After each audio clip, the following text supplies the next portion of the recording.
മധ്യപ്രദേശിലെ ഖജുറാഹോയിലും ബി.ജെ.പിക്ക് എതിർ സ്ഥാനാർത്ഥിയില്ല. സമാജ്വാദി പാർട്ടി സ്ഥാനാർത്ഥിയുടെ പത്രിക തെരഞ്ഞെടുപ്പ് കമ്മീഷൻ തള്ളിയതോടെയാണ് ബി.ജെ.പിക്ക് എതിർ സ്ഥാനാർത്ഥി ഇല്ലാത്ത. ശ്രീനാഥ് ചന്ദ്രൻ, ശ്രീനാഥ്, കോൺഗ്രസ് കൊടുത്ത സീറ്റാന്ന് തോന്നുന്നു സമാജ്വാദി പാർട്ടിക്ക്. ആ പത്രിക എന്താണ് ഉണ്ടായത് ശ്രീനാഥ്? മധ്യപ്രദേശിൽ രണ്ടിടത്താണ് കോൺഗ്രസിന് വലിയ ക്ഷീണമുണ്ടാകുന്നത്. അതിൽ ഇൻഡോറാണ് ഏറ്റവും പ്രധാനപ്പെട്ടത്. ഇൻഡോറിൽ കോൺഗ്രസിന്റെ സ്ഥാനാർത്ഥി പത്രിക പിൻവലിച്ചു എന്ന് മാത്രമല്ല, അദ്ദേഹം നേരെ പോയി ബി.ജെ.പി ക്യാമ്പിലെത്തുകയും ബി.ജെ.പി അംഗത്വം സ്വീകരിക്കുകയും ചെയ്തു.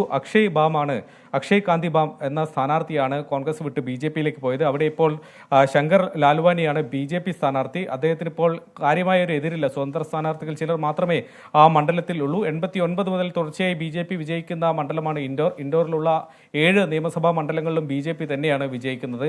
അങ്ങനെ ബി.ജെ.പിക്കുള്ള ഒരു കരുത്തുള്ള ഒരു മണ്ഡലത്തിലാണ്, നേരത്തെ സൂറത്തിൽ കണ്ടതുപോലെ ബി.ജെ.പിക്ക് കരുത്തുള്ള ഒരിടത്താണ് കോൺഗ്രസ് സ്ഥാനാർത്ഥി ഇത്തരത്തിൽ സ്ഥാനാർത്ഥിത്വം പിൻവലിക്കുന്നത്.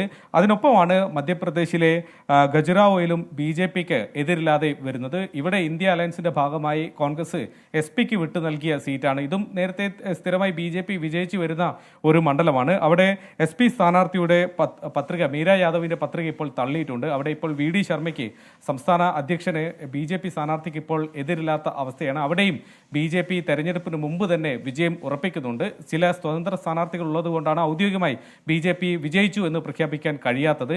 ഏതായാലും ഇൻഡോറിലെ കോൺഗ്രസ് സ്ഥാനാർത്ഥി, നേരത്തെ കോൺഗ്രസിന്റെ സ്ഥാനാർത്ഥിയായിരുന്ന ആളുടെ ആദ്യത്തെ പ്രതികരണവും വന്നിട്ടുണ്ട്.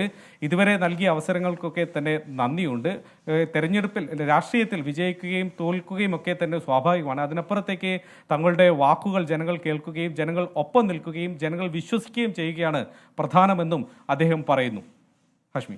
ശരി, ശ്രീനാഥ് ചന്ദ്രനാണ്. അപ്പോൾ സൂറത്ത്, ഇൻഡോർ, ഖജുരാഹോ, അങ്ങനെ 3 ഇടങ്ങളിലാണ് എതിരെന്ന് പറഞ്ഞാൽ ഇപ്പോൾ ഖജുരാഹോയിൽ സാങ്കേതികമായി എതിരുണ്ടെങ്കിൽ കൂടിയും അങ്ങനെ കോൺഗ്രസിന് തിരിച്ചടിയാണ് 3 സ്ഥലങ്ങളിലും.